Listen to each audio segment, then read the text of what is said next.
From the Middle is a founding member of Odd Pods Media. Guten Tag. Hello, everybody, and welcome to episode number 219 of From the Middle, a comedy, culture, and entertainment podcast hosted by three middle-class guys in the middle of Germany, in the middle chapters of life with a point of view that's somewhere in the middle. In this episode, we will talk a little bit about my travels to said country and all the fun I had, including all the bread and the cheese and the meats that I had. And we will talk about what we are streaming and a couple of things about going back to school and all the craziness there. I'm so sorry, Stefan. It's not what you sound like at all. It's the worst accent ever. It's so stereotypical in every way. And the Kölsch and the Rhine River and all the fun we had. And what else do we talk about, guys? Ahsoka. We talk about... Just listen to the episode. You will find things you like inside of it. Okay, bye. Auf Wiedersehen. I didn't say a flamboyantly homosexual German, but apparently... To be fair, that's the exact voice from the German dude from Pitch Perfect. So... You have to leave everything you just said in, too. That's all going in. All right, that was fun. Bye.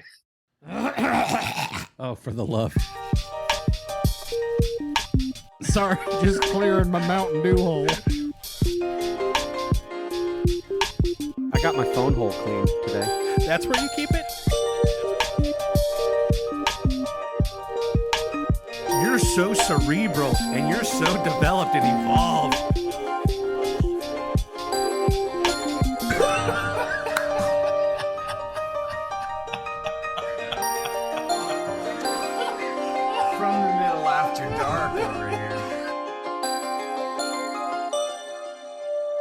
Hey, everybody. Hey. Guess who's back from Germany? Deutschland. I'm so excited. I'm sure it was Germany. Yeah, that's right. I'm sorry, I forgot. I'm so excited to be back and talk to you guys. You guys killed the episode last week. That was awesome. I'm sorry. Much I wanted to, in a good way. I had so much I wanted to weigh in on and talk about. You guys, that was fun. I'm just realizing also, and I confessed to you guys before we clicked record that I totally dropped the ball and didn't do the Instagram post last week. So I'll be sure to do that. Just a week late. It's all right. I think we actually got more listeners because of it. So it's somehow, yeah, some way. That's the algorithm, right? If you don't post, you'll get more organic traction. No, I wanted to weigh in. You guys were talking about being back in the full swing of back to school. We have experienced that as well, but I wanted to share with you the first day of school follies that happened in Sunbury, Ohio. So this was the week of the 14th. So 2 weeks ago now. First day of school. They've made some changes to where our kids have to get on the bus, which is only one of the three. My oldest, Lily, takes herself and Chloe to school, so it's really just our son. Anyway, they moved his bus stop. That morning, we wake up, and I notice that my phone is in SOS mode, which I thought was odd. And then I forget if I was trying to check weather or do something else, and we don't have any internet service either. So I say something to Sharon, like, hey, is your phone being weird? She's like, yeah, I can't dial out at all. It's like in SOS mode. There's no bars, no nothing. This is weird. So this is early morning, first day of school. Okay, do you have everything? Do you have what was your bus number? Honey, what was his bus? I don't know. I can't look because I can't get on the Schoology thing to find out. I think it's supposed to be 63, whatever, right? So there's just all this chaos. So we're like, neighbors are starting to come out from their homes, and we're kind of going, hey, do you guys have cell service? And we're like, no, it's in SOS mode. Do you have internet? No. So you've got confused kids, angry, frustrated parents trying to figure out what's going on. Somebody that has a different carrier says, We just got an email from the school that says a construction crew hit a fiber optic cable and knocked out the Verizon tower to all of Sunbury. So anybody that's using Verizon in the whole town on the first day of school can't call the school, can't get their emails. Well, kids, let's try again tomorrow. So like the occasional AT&T user is getting messages through and like communicating to the rest. Absolute chaos. So then kids find their buses. Everybody gets off to school. Then what you have is a wave of work from home parents getting in vehicles and just spreading outward from the center of town to find the nearest coffee shop that has internet service. So now we have this dynamic in my family where Sherry's like, I got to get to my office in the next town over. My daughter has the other car. So I get on the motorcycle and I'm now trying to go to coffee shops in a radius working outward, stopping long enough to pull off my helmet, walk inside and say, y'all got internet? Nope. Great. Next place. Another couple miles down there. Y'all got internet? Nope. The third place. Like it was just so that I finally find a Starbucks that has Wi-Fi and there's like all these parents from my school district setting up their laptops and working. It was just absolutely crazy. And somebody was like, well, welcome to olden times. Man, how vulnerable we are, right? To the grid. Somebody just needs to like pop off an EMP like in the movies, right. And we wouldn't know what to do. That's why I have 16 shelves full of canned corn in the basement. There you go. You're in good shape, my friend. I'm coming to your house next time. We'll eat corn and play board games. Yeah, I just thought that was quite comical when you guys were sharing about first day of school craziness, and I had to share the fiber optic cable faux pas. Man. Yeah, that's something. So you're back. Yep. You were in Germany. I was in Germany, yes. And I've never been to Germany, but I used to live in German Village, and I visited Frankenmuth, Michigan this past year. So so you get it. I've basically been to Germany, especially this last summer. Like I was at the what I'm pretty sure is like the caricature version of Germany, but I'm still pretty sure it's flat accurate. Everybody's wearing lederhosen there, right? Exactly right. Yep. Okay, so my question for you is, I'm probably stealing Dillon's question,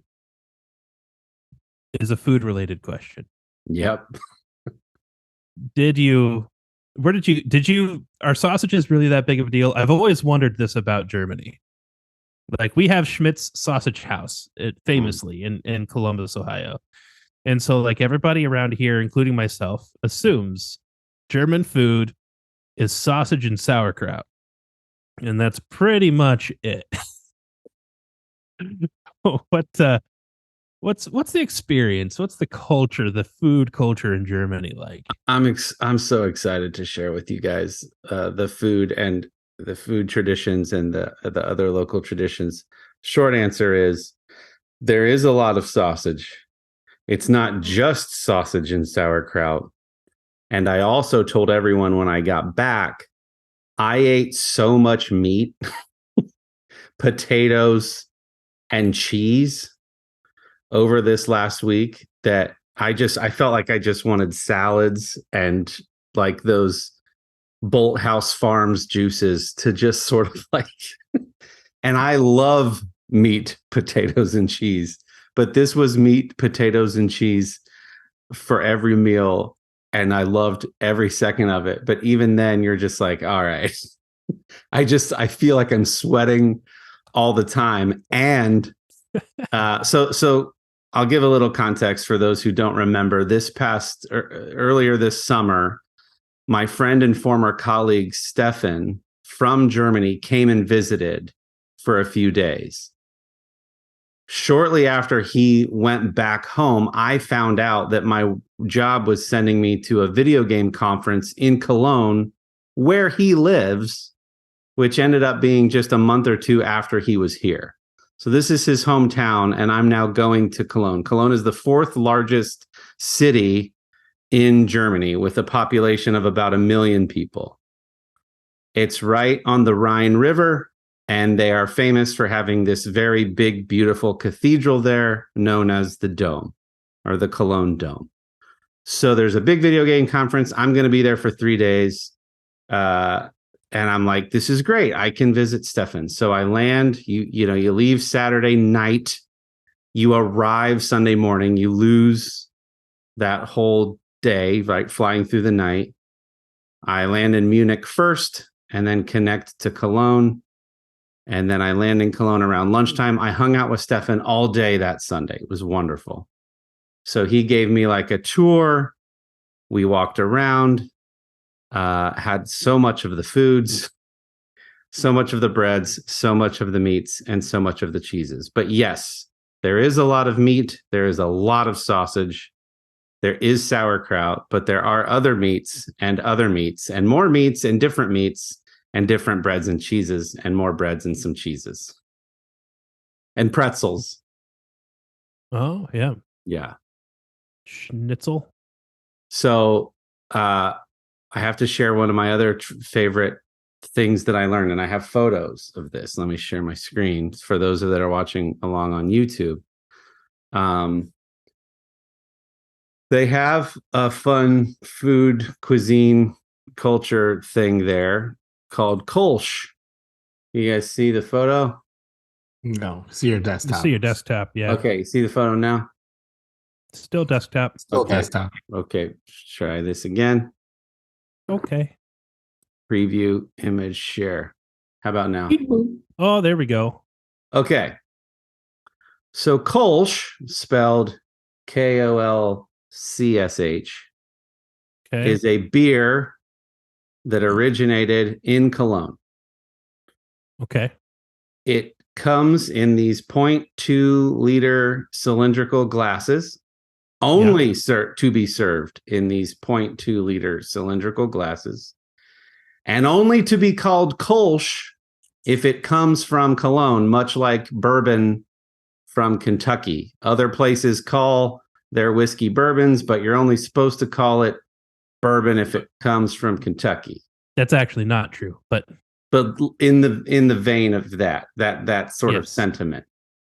So they had this meeting, all the brewers of Kölsch, and they said, we're not going to allow people to call it Kölsch unless it's brewed here in Cologne. Right. And what they also said is, we will sort of the 30 some different brands, and you can assume 4, 5, 6 are the biggest and most popular.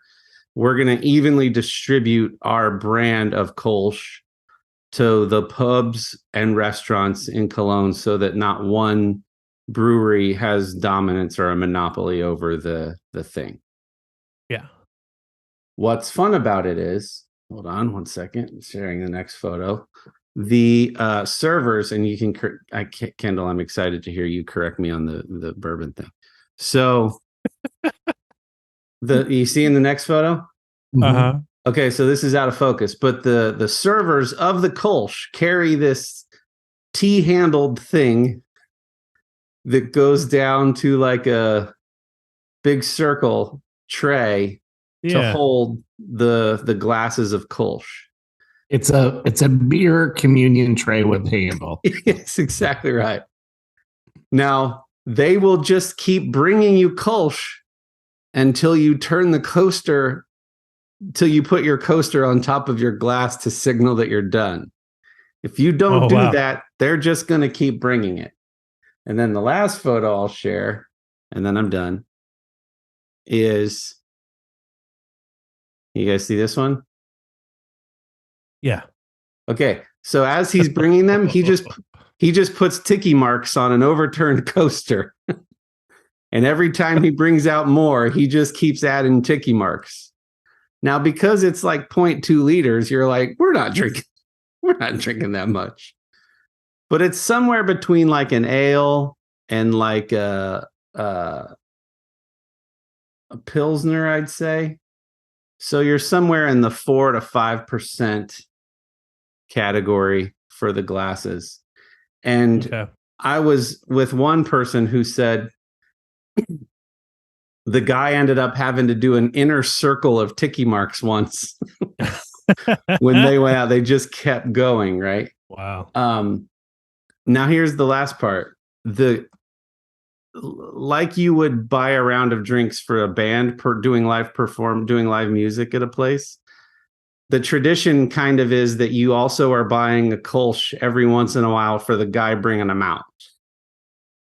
And the reason he carries it in that communion carrier is because as he's serving all these tables buying him Kölsch also, he doesn't want to be dropping it. Yeah. And kind of the fun thing is that he kind of is they hire people that are almost intentionally a little rude, playfully rude to you. And you can imagine how that increases as the evening goes on. So like even at one point when I turned put my coaster on top of my glass, the guy gave me this really mean sort of like judgmental look, like, you're done already, you lightweight American tourist.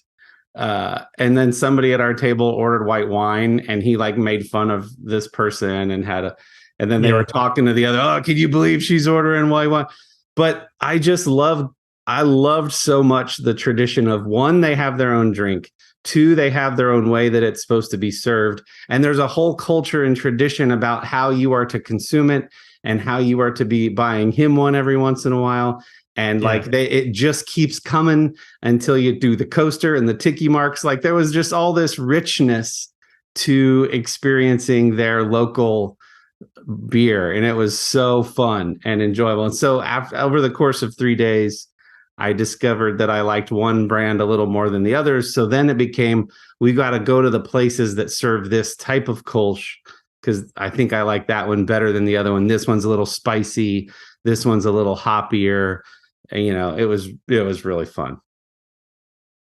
I love that. It's like they came up with just like in the pub there, or the bar, or whatever it is they call it. Yeah. The beer hall. In the beer hall.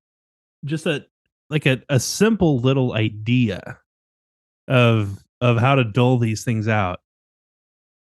And that in and of itself is like the lubricant that creates this different environment from everywhere else. And wherever you go, they're all the guys are carrying the same thing, and they all have the little thing, and they all do the ticky marks. In fact, if it's gotten a little flat in the communion tray thing, he gives it a little tap on the edge of the thing, which makes the head grow again. Right. Yeah. And so you always feel like you're getting a really cold, fresh one, even though it may have been in the tray for a sec. Right. It's just really fun. It's really cool. It reminds me, it's like a beer version of a Brazilian steakhouse. They're exactly right. So Food and Wine says Kölsch tends to be light and drinkable, often with a touch of subtle fruitiness and spice like an ale, but with a crisper, cleaner finish you would expect from a pale lager. These attributes make Kölsch an extremely quaffable style of beer that still has a bit of integrity and is perfect for any occasion. So they talk about how it's brewed differently, why it's different. There are American craft brewers that have put their own spin on the style, but they're technically not supposed to be calling it Kölsch, according to this organization of Germans that said, we're only calling it that if it's made here. Anyway, that was super fun. And it was just, I was like, man, that's one of those things that I wish I could bring other people along to experience that. It was really cool. I love it.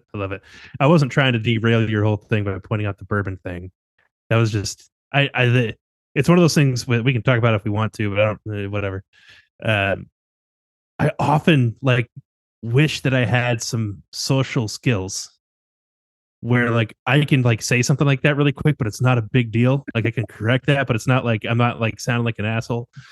And And somebody who I have particularly noted is really good at that is Brian Brushwood from Scam Nation. Do you guys know who he is? No. Scam Nation, it's a YouTube channel. He has another YouTube channel as well with a friend of his, but his name is Brian Brushwood, and he's just so happy and giddy, and like even after I do the same kind of overthinking things that Kory does. And so even after that, I thought to myself, how would it have sounded if Brian Brushwood would have been the one to correct him on the bourbon thing? And it would have been something like, that's not actually entirely true, but it doesn't matter. Keep going. And that's how he would have handled that. So Okay, like I said it that way. What's the 2-sentence correction then? So it can come from other places as long as it's the mash bill, something like that. American. It's all about the mash bill. Yeah. Okay. It's known as a Kentucky thing, but it doesn't have to be made in Kentucky. Okay, got it. Okay, one quick photo of the dome. This photo does not do the scale of this place justice. Just absolutely stunning. And there's Stefan, and this place claims to have the remains of the 3 wise men. What? So what you're supposed to be looking at here are the coffin, sarcophagus things holding the remains of the 3 wise men. Anyway, it was insane. It was beautiful. Wow. Yeah, that's kind of what they're famous for. It's on all the souvenirs, this cathedral.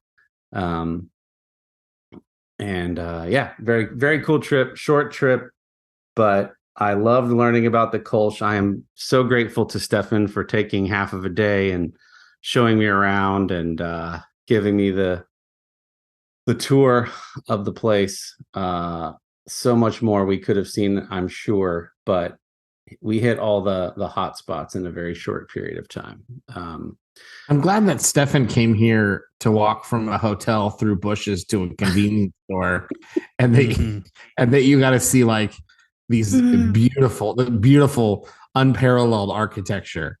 That feels reciprocal. Yeah, that's really good, really, really good. We had a lot of conversation about, and he shared an Instagram video with me of a guy acting this out. The Instagram video is an American with a German friend, and the German friend comes to America and wants to walk everywhere. But because like there isn't this infrastructure and like it's not designed to the walker, the German guy is just like walking in the grassy area of an on-ramp to an interstate. And he's like, let's go for a walk. And he's like, why? Where do you want it? Why? And he's like, because it's beautiful and we could walk. And so, I kind of said this when I went to England and Manchester to visit the burrito boys from Grief Burrito. Like we just walked everywhere. And that's the only reason that I can figure that Stefan and his countrymen don't weigh 400 pounds after eating so much meat, cheese, and bread, is that they just walk everywhere and we drive everywhere. And so, yes, we talked about that quite a bit. And yeah, it was just a great time. And I have to say one other thing too. I often whine about my travel nightmares. I had no issues going from Columbus to Chicago, Chicago to Munich, Munich and Cologne. And I had no issues going from Cologne to Munich, Munich to Chicago, Chicago to back to Columbus. In fact, there could have been an issue, but I had, I think, probably the best pilot. Here's what this guy did. We were a little bit late leaving Chicago back to Columbus. If you guys remember last week, there was a really big storm front coming in from the north on that Wednesday night. Okay. Is that right? Yeah. Ish. Sure. Doesn't matter. Tuesday or Wednesday night. Anyway, I was supposed to land in Columbus at 11:40 p.m. and the storm front was going to hit at midnight. So, of course, I'm catastrophizing, thinking We're already pulling back from the gate a little late. If we don't get off the ground soon, I'm going to be stuck in Chicago for the night, or they're going to reroute us to like Cincinnati or Dayton or some other airport, and then I'm going to have to drive home. Yeah. While we were boarding, before the doors had shut, the pilot gets on the intercom. He comes out of the cockpit. He turns to face the plane. And he says, "Hey, folks, I'm your captain for tonight's flight. I just wanted to go over a few things." And I'm like, here we go. He said, I think it's important to look my passengers in the eye. I just want to meet you face to face. My name is whatever. A little bit about me. I flew A-10 Warthogs in the military. And in that time, I led a lot of teams. I got the opportunity to be a part of and lead a lot of teams. And we're going to create a team this evening. It's going to be your captains, the crew, and you all, the passengers. And we're going to be positive. We're going to be kind to each other. And we're going to have a great flight. Everything is running for the most part on time. We're a few minutes late. We're waiting on some folks that had some international connections. They're coming from Vienna. They're running just a little bit late. So we're going to wait on them. But once they get here, we're going to close that door and be in the air. You picked a great night to fly. The plane's in tip-top shape. Everything's in tip-top condition. I just wanted to let you know who I was. So let's have a great night tonight. We'll get you into Columbus a little before schedule. So I'm going to call you team for the rest of the flight. Y'all, it was a little corny, but I was like, you know what? I like this guy. You're also a little corny, though. So this is cool. So then I forget what happened. Something mid-flight, like there was a little turbulence maybe or something. So they couldn't do the drink service or whatever. So he gets on the thing. "Hey, team, this is your captain speaking.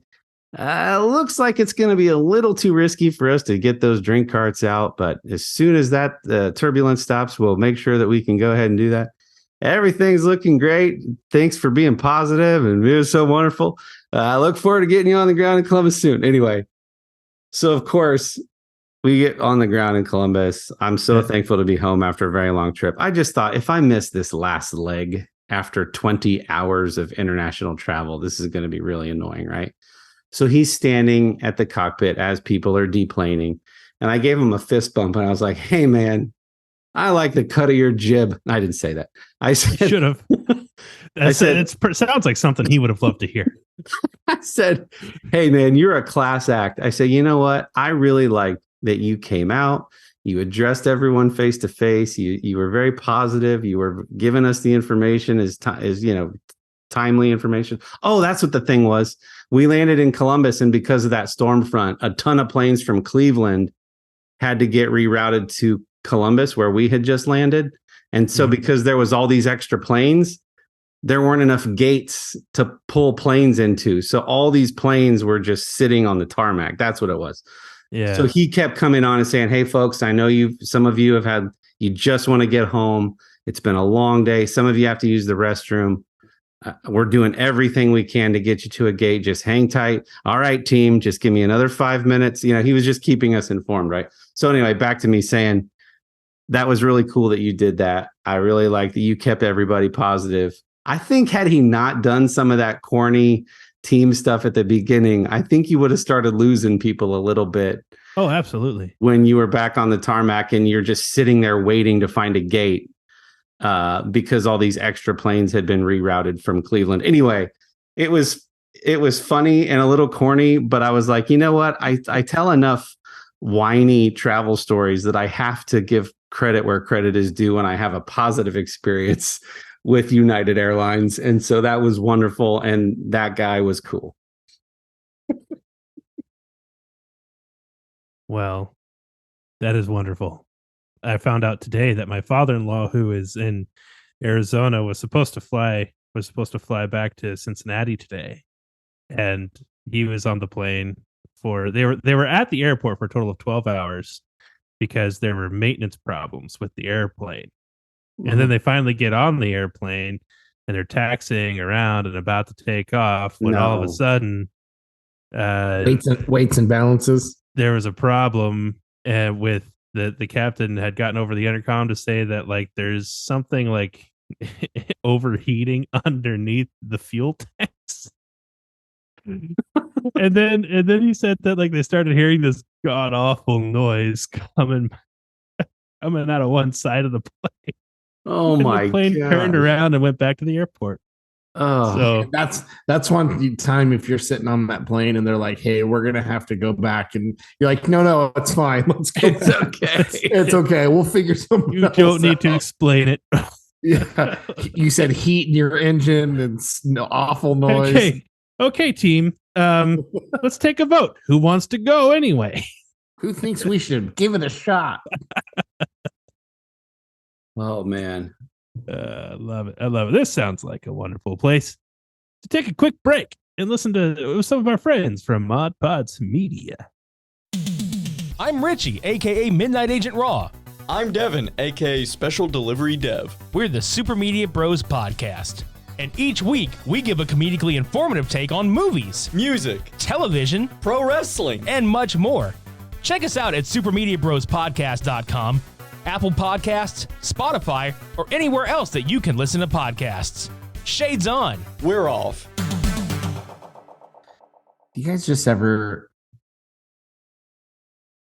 sit in a foreign bathroom and think, this is just the best bathroom? I don't mean foreign as in another country. I mean not your own, like not your primary home bathroom. Do you ever just like it's like you're making a mental note. You're like, if I'm near here again, I'm coming back to this bathroom. At a public place? Or someone else's house. Yeah. Well, no, I meant more like a public In your place. mind, you're thinking public. Yeah, I'm thinking public. It could be somebody else's house, but you wouldn't barge in just to use the restroom. I mean, like if you're at a mall and a store or a restaurant has a really nice bathroom. It has to be pretty exceptional for me to, because the public factor makes it automatically less enjoyable, but it would have to be pretty exceptional or not busy for me to think this is pretty great. Yeah, I don't want you to think I'm painting a picture of like Trump's golden toilet and like all kinds of colognes and things out on the counter. I mean, it's just pretty clean and there's nobody in it anytime you go.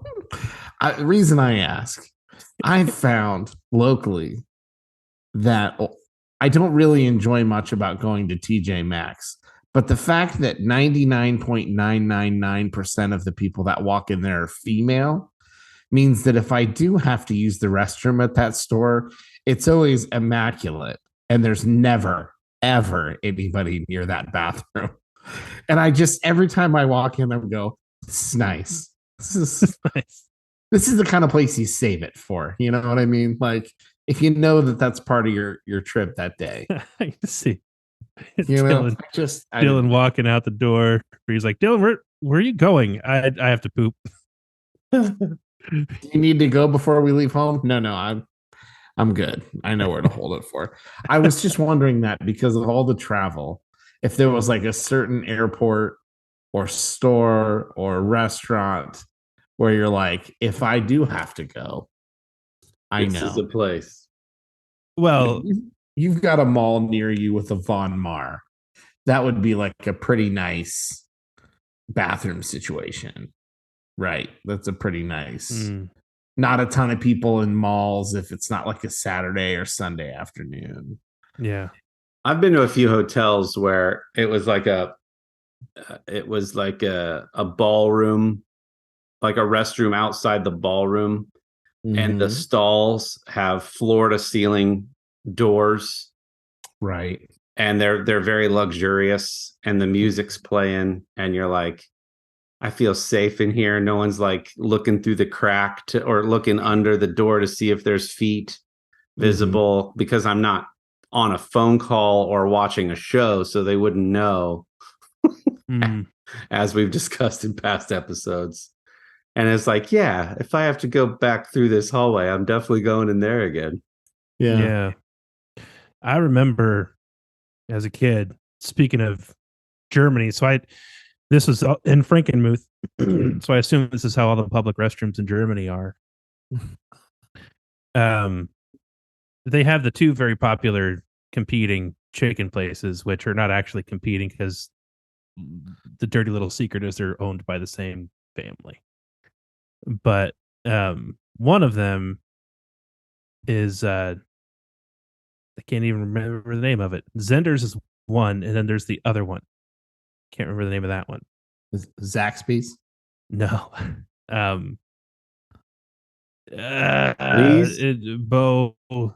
Bojangles?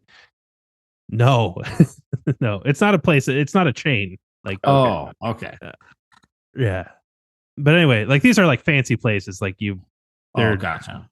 cloth and wine places, right? But I remember as a kid that the bathrooms were really, really cool. And what made them cool was because they were like in the basement of this like really old German Bavarian architecture Inn? building. Bavarian Inn. Okay. Bavarian Inn. And they were like the tile and everything was very dark, and the lighting was like yellow, and it was really cool for that time period. And I remember also that like everything was automatic back then. And back then it was cool to have everything automatic thing. And I remember the faucets were like little lion heads coming up out of the sink. And I remember as a kid, like just loving that bathroom. When we were at Frankenmuth this past summer, like I very oddly wanted to make sure we went into the basement of the Bavarian Inn to see if the bathrooms were still awesome.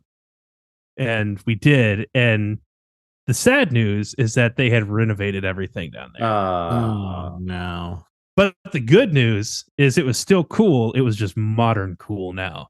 Because the bathrooms were they had something I've never ever seen before, which is not only did they have automatic faucets that were cool, modern, stylish looking. They're kind of like the waterfall style faucet. And not only did they have automatic soap dispensers for each sink right there in the sink, they also had a little automatic hand drying air dryer spout at each sink. Like it was like faucet coming at you here, soap here, hand dryer here, which I've never seen before. It was very classy. It was very nice. And the bathroom also overall was just very cool. Yeah. So I'm very comfortable. You feel good setting up shop there for a while. I could set up shop there for a long time. As a matter of fact, I think I did. This place looks awesome. Yeah, those two places, Zender's and Bavarian Inn, they're wonderful. If you're driving in the area, certainly go to Frankenmuth. Plan to spend about half a day there. And by all check means, out the bathrooms. Get a chicken dinner at one of those two places. They are basically carbon copies of each other. It does not matter which one you go to. That looks delicious. But so that's my thing is I think German public restrooms are awesome.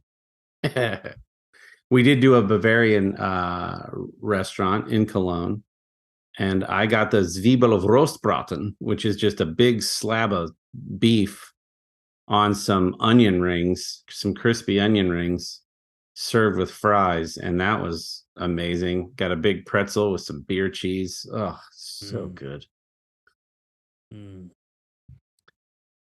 Dillon, are you still there? Quiet over there. You look frozen. Yeah. I thought you'd want to weigh in on some food things. Oh, that sounds so good. I'm pretty familiar with Germany too. I've seen National Lampoon's European Vacation, so I feel pretty comfortable with what I believe to be German culture. I think you said it. They walk everywhere, and they're a lot more strict about the food they're allowed to serve, both in restaurants and like packaged goods. And so I think the general consensus is American food has a lot more bad ingredients, which is why we also gain more weight. We move less and are eating worse quality food than they're probably eating on a regular basis in Europe. So more power to them for getting some of that exercise with their food. That is not a thing that we do here. But there's no way to go wrong with meat, cheese, and what did you say, potatoes everywhere? Yeah.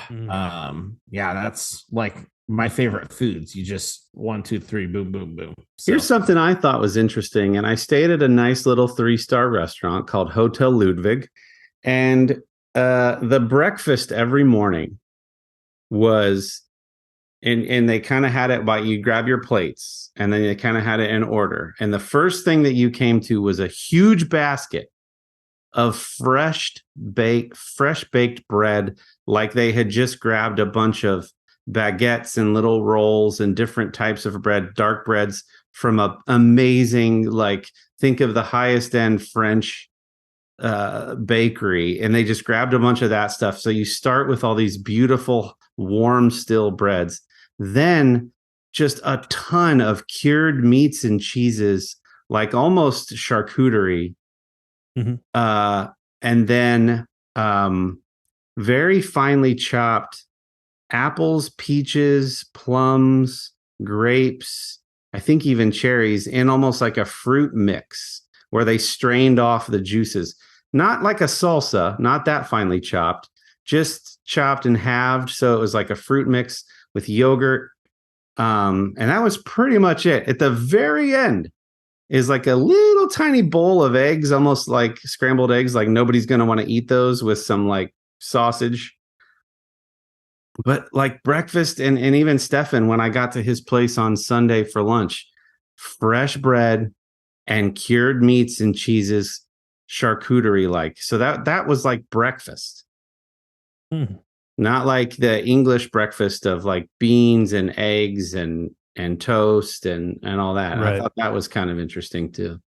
I was there for all of it because bread is my favorite food, but interesting. I love it. I'm just sad I wasn't there to eat alongside you. Next time, hey, I watched a crap ton on these flights. So I bet. I want to get into streaming, but before I do, this is such an obscure and random thing that I thought you guys would thoroughly enjoy. A couple episodes ago, after we stopped recording, I got in a weird YouTube deep dive and started like looking up old voice actors from cartoons that all three of us would be familiar with. Arguably one of the most famous voice actors from late 80s, early 90s cartoons is a guy named Rob Paulsen, who did the voice of Yakko from the Animaniacs. He was also Raphael and Donatello, depending on which Teenage Mutant Ninja Turtles cartoon you were watching. The minute you hear his voice, you know the guy. He kind of sounds a little Steve Zahn-esque, but anyway, his name's Rob Paulsen. So I go to look him up to see, could we get this guy as a guest? Because that would be amazing to get like a cartoon voice actor on.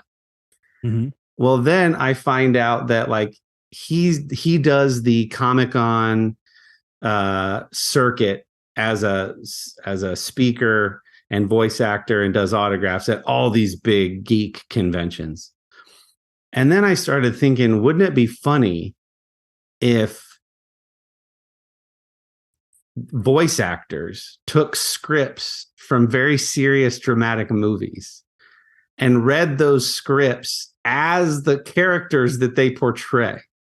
Mm-hmm. I had that thought independently as I was thinking about trying to get him on the show. I come to find out that Rob Paulsen has his own podcast called Talking Tunes with Rob Paulsen, where he has on other voice actors as guests, and they do exactly that. They'll take scenes from The Godfather or scenes from Dumb and Dumber, but do them in the voice of Darkwing Duck and Yakko from Animaniacs. It's absolutely awesome, and it's you have to go check it out. Talking Tunes with Rob Paulsen, and I think Dillon, what's the name of the geek podcasts content creation machine we kind of based our graphic off of? I'll think of it later. Anyway, I think Talking Tunes with Rob Paulsen sits up under that organization. But anyway, check it out. Talking Tunes. The Nerdist? The Nerdist, yes. Yeah. I think Talking Tunes with Rob Paulsen is somehow affiliated with the Nerdist, but check that out. It's really funny to see these guys do like dramatic script readings in the voice of these characters that they portray. Yeah. Fun. Animaniacs take on a few good men. Yeah, exactly that. Yeah. So I'll just fly through my list of streaming. I finally watched About My Father with Sebastian Maniscalco and Robert De Niro on the plane. It was fun to see Sebastian, but it wasn't. I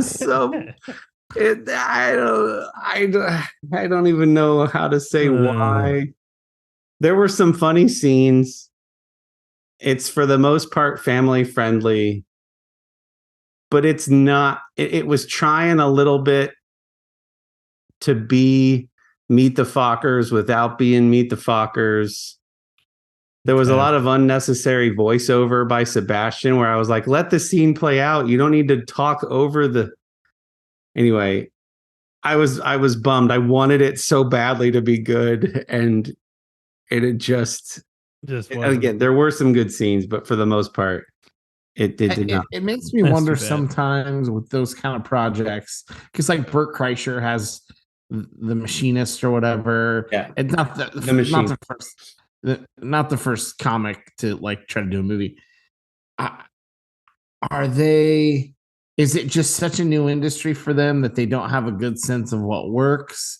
Because you feel like somebody who's as polished on stage as Sebastian has to be watching through that, or maybe they can't watch it because it's their movie, so they have other people watching it just telling them, yes, this is good.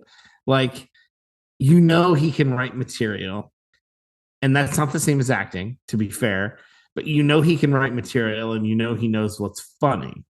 So you typically will have people help you bridge writing material to writing dialogue, right, for a film or a show. Because who was it? Steve Byrne tried to have a TV series. I forget what that one was called. And I don't know. It's just interesting. I just wish I knew what happened. Yeah. Why did it get through? Was it people telling him it was good? Was he too in control? I don't know. I have a couple of guesses at it. One being that like Sebastian Maniscalco and other examples of the same scenario that we've seen is like didn't actually do the writing, right? And so the unique situation there is now you have to act out someone else's thoughts, and that can be substantially more difficult. Yeah, I could see that being a problem. And it probably would have gone better if he wrote it, but again, did he write it? Probably not. And it was probably something that was actually pitched to him. And there's another problem. Probably wasn't pitched to him. It was probably pitched to some agent. I would wonder if you would find some of these agents in common who are really good at talking their comedians into trying things like this and really bad at judging the script that's being put in front of them. It could be. I wonder sometimes, because I think this was supposed to be pretty well based on his life to a degree. Yes. So that's what makes me think he had more to do with it than we think, but I think it would have gotten hacked up so much. I don't think that Sebastian Maniscalco was sitting there writing a script at any point in time. Yeah, I don't disagree with you. I guess what I was going to say was, I wonder if sometimes, I think about this all the time with the Star Wars sequels. Did the story sit in front of these people for so long that they fell in love with it? And then by the time they're gauging audience reactions, it's like too late to overhaul it. It's like, because sometimes I think that has to be what happens with some of these. How can you be so out of touch with what a large group of people are telling you that they want? Yeah. I just skimmed through some reviews. People are saying huge Sebastian fans, for the most part, not great. I was still entertained, trying too hard to be Meet the Parents. Yeah. There's like photos of him growing up. Like, it's really based on his life up to a certain point. And it's about his dad. And like, it's so much of Robert De Niro went in, like sat with Sebastian's dad and got to know him and like got his mannerisms down. He acted out his actual profession. Like, so it's a lot of scenes and video clips of Sebastian growing up interspliced into the context of the movie. Yeah, but for the most part, lower your expectations a little bit. Guy Ritchie's Covenant. Go watch that right now if you haven't watched it already. Oh my gosh, Jake Gyllenhaal, such an awesome movie. Essentially, the premise is the real story of how the American military hired translators during post 9/11 with our efforts over there. And what we would offer these translators is visas, and we would offer to take them back to the U.S. after they had provided their service to the United States military. Jake Gyllenhaal is a commander of his platoon. His platoon goes down. He gets rescued by his translator, wakes up in a hospital back in the States, basically. And he says, "Where's my translator? What happened to him?" And they're like, "We're not sure. We're pretty sure he's in hiding." The terrorists are mad at him now, and they're hunting him down and his family. So now he feels like he has to go back and rescue the guy that saved. It's so good. Watch it. Totally unrelated. Between Two Ferns, the movie with Zach Galifianakis. Yes. Kendall, I think you had already talked about this at one point. Or if not, just reference the show. So good. Guest House with Pauly Shore and Bobby Lee, because I had hugged both of them at the Comedy Store a month ago. I felt like I had to watch it. It's just a raunchy stoner college movie. Don't go watch it. But fascinating. I knew nothing about the Johnny Depp Amber Heard stuff. I was not. Oh yeah. I was not following any of that when it was happening real time. I did not care. I did not get on social media to see what was happening and see reaction videos, but I watched the 3-part Netflix docu-series about it, and I now get why everybody was so glued to that trial as it was happening live. In this docu-series, Depp versus Heard does a great job of like playing it back, but in a super concise way. I think in real life, Johnny's testimony and Amber Heard's testimonies were like 2 weeks apart from each other. This splices them together as though they're like going back and forth, and makes it make more sense, which was a really nice way to edit that. And then I watched Steven Spielberg's West Side Story. That's such a great musical. I know this is all over the map, but that was really well done, and I was very impressed with his take on such a timeless musical, and it was very well respected. The acting and singing was actually pretty good, and I really enjoyed it. So anyway, I had a lot of time on planes, and so I watched a lot of stuff.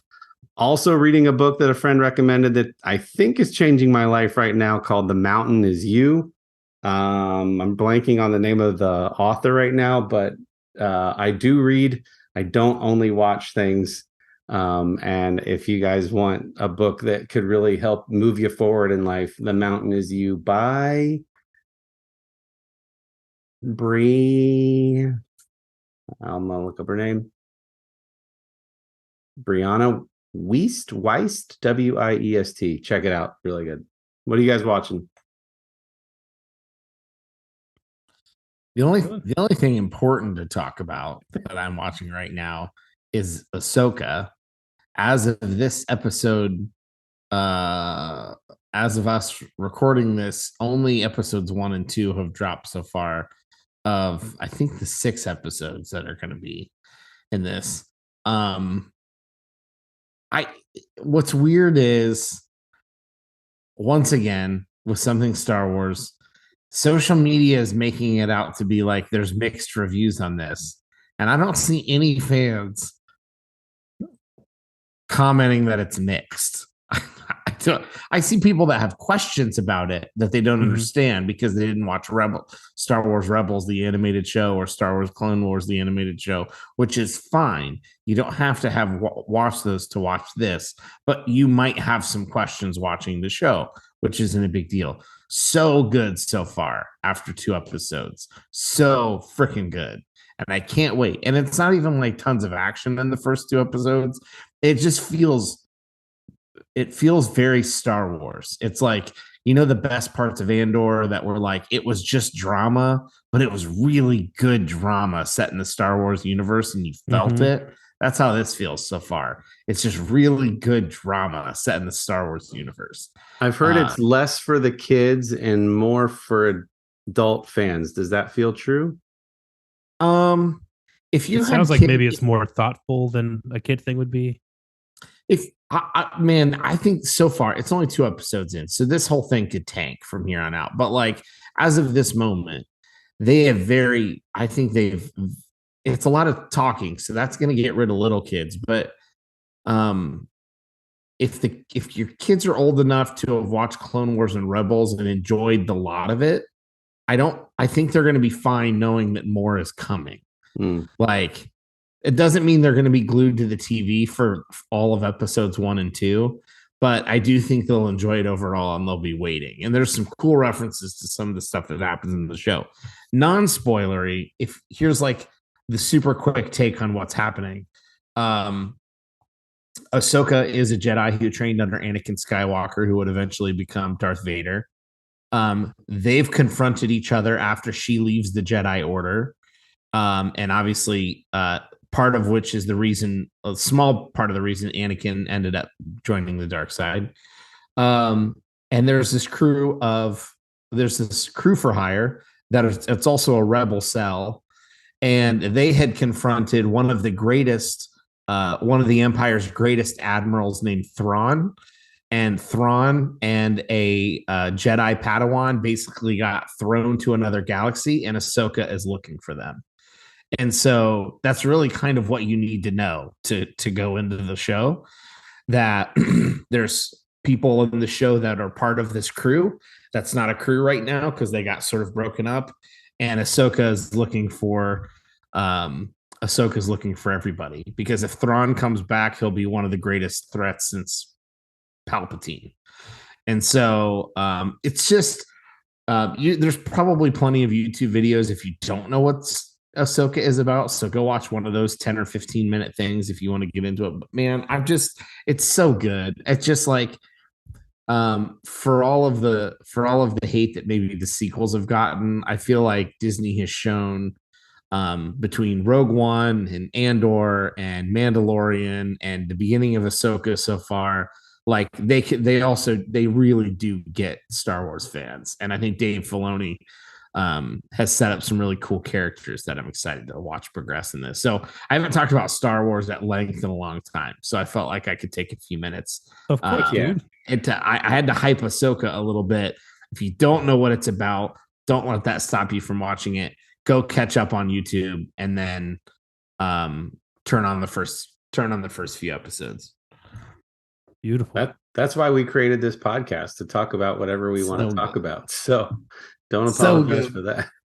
I can't wait. I can't wait for the next 4 episodes. Yeah. So for me, hey, since we're mentioning books, I don't mention books very often. But I just started reading the beginning of what is right now a trilogy. The 3rd book just came out this year, but KB Wagers, A Pale Light in the Black is the name of the book. It's a science fiction book. It's a spaceship military kind of book. And that's about all I know of it so far. Like, I just started it. Got it from the library, who didn't have what I was actually looking for. And so I just kind of like picked something off a shelf. That was going to be my question. What drew you to it? Is it because it felt a little bit like it was on so like often Dune, or no? It's I know nothing about the author. Never read anything from Wagers before. No, it was literally just on there's a wall at the library of like things that like the staff is reading, right? And they can each like choose to put stuff up there. And it was up there, or the book that just came out this year was up there. And so I grabbed it, did a quick look, because with science fiction, you have to make sure that you look and see if this is a part of a series that you're not aware of. And it was. And then I was delighted to see that there's only 2 other books to catch up to this one. So they had the first one there on the shelf in the library, and so I grabbed it.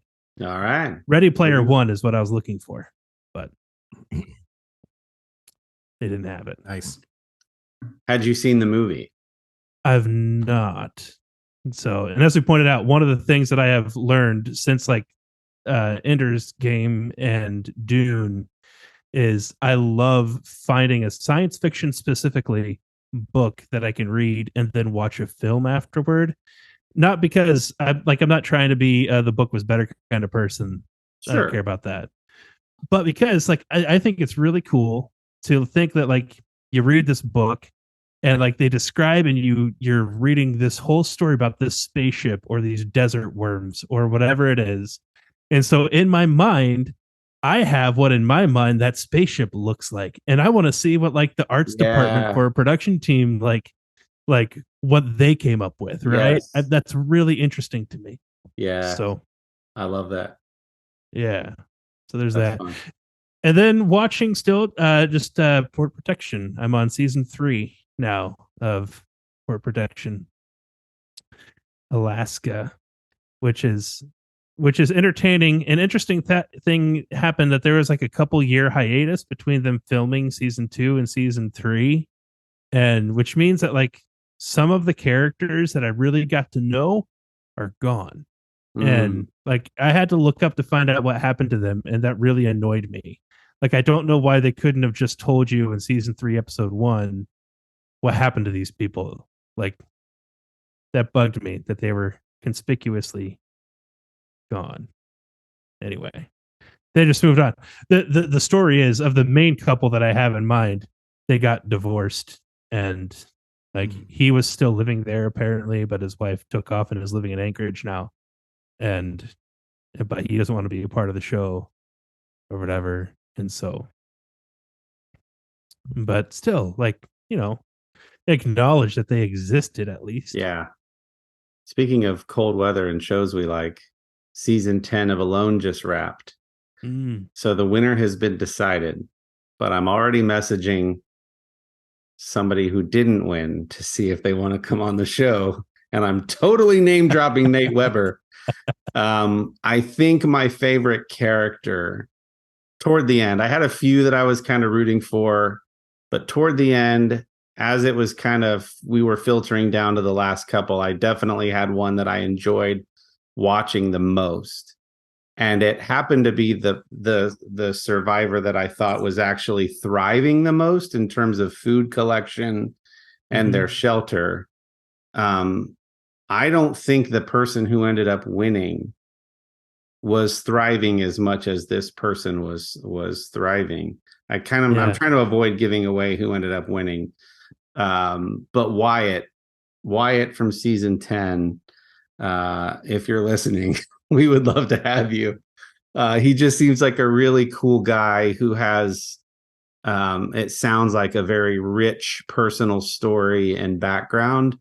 And he just was doing so well on the show, catching so much fish. And he was just like, I think my time here is done. And he tapped out. It had nothing to do with being pulled for medical reasons or that he was starving. He was just like, I've learned what I needed to learn with this experience, and I'm out. And which left the winner to win. So anyway, super cool guy. I'm following him now. I messaged him from our accounts, and we'll see if he wants to come on the show. You guys talked about Suits. Dillon, I think you had forgotten that Sherry and I started watching that a couple months back once that hit Netflix. And you're right. So many people are watching Suits now. We're at the end of season 2 or into season 3. We're already on season 4. We're having so much fun watching. Kendall, I know you've already watched through it.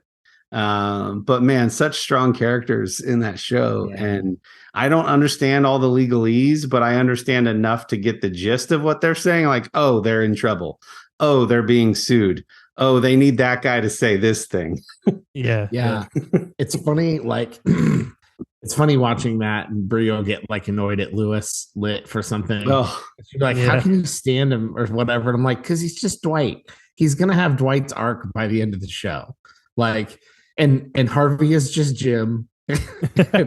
and they're like so it's, Lewis at the beginning, his little squirrely, mousy faces and eyebrow twitches were so annoying.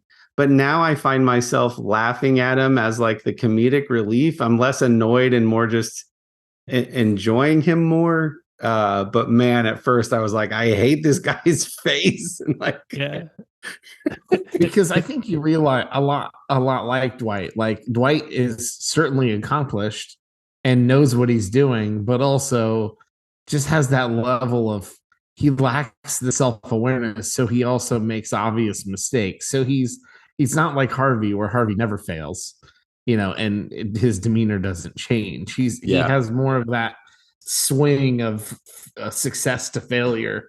And so especially when he is really unable to pull the wool over anyone's eyes on the main cast, it's like it's always with some other lawyer or some other whatever. I found myself really ready to be over the drug dealing friend too from season 1. I was like, I want that whole story to go. I don't need any of it.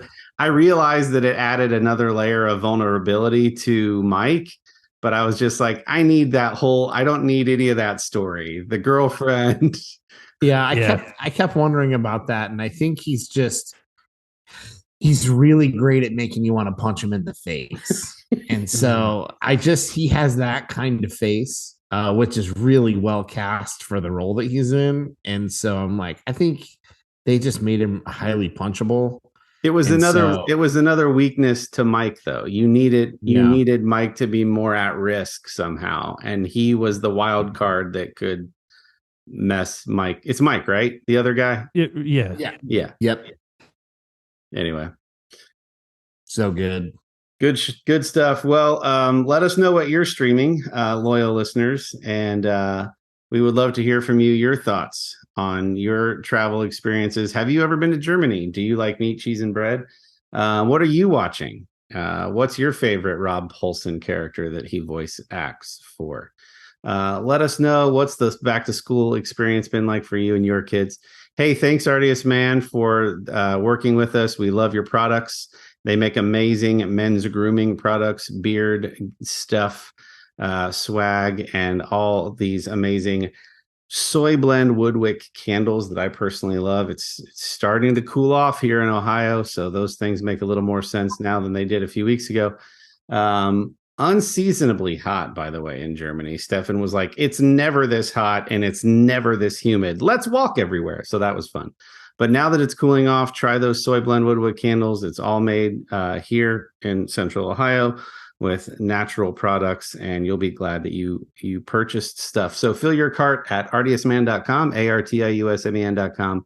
Use promo code THEMIDDLE at checkout to get 25% off of your first order, and we would appreciate it. We're going to leave you with a little clip from our friend Dustin Nickerson.